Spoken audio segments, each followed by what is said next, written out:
नमस्कार, माझ्या गोष्टीचे नाव आहे एकीचे फळ.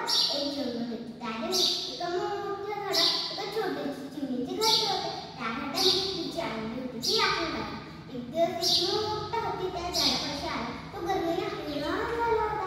त्या झाडाची दाट सावली पाहून तो त्या झाडाखाली थांबला आणि ती फांदी हलू लागली. चिमणी म्हणाली, हत्ती नका ना. नमस्कार, माझ्या गोष्टीचे नाव आहे एकीचे फळ. एक जंगल होते. त्याने एका मोठ्या झाडाला एका छोटीशी चिमणीचे घरटे होते. त्या घरट्यामध्ये तिची अंडी होती. एक दिवस एक मोठा हत्ती त्या झाडापाशी आला. तो गरमीने हैराण झाला होता. त्या झाडाची दाट सावली पाहून तो त्या झाडाखाली थांबला. अहो, फांदी हलू लागला.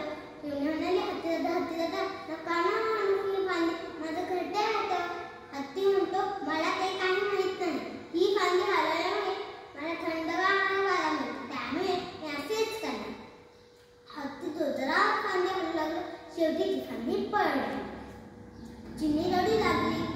तिचा मित्र सुद्धा अक्षय तिच्याजवळ आला व तिला समजावू लागला.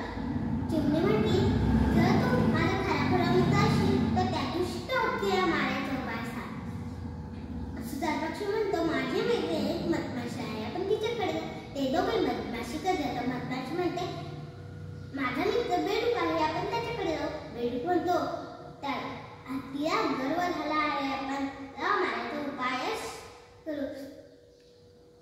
हत्तीला पोहोचला. मधमाशी सुंदर गाणं गुणगुणायला लागली आणि हत्ती डोळे मिटून ऐकू लागला. सुतार पक्षी याचीच वाट पाहत होता. सुतार पक्षीने डोळे फोडले.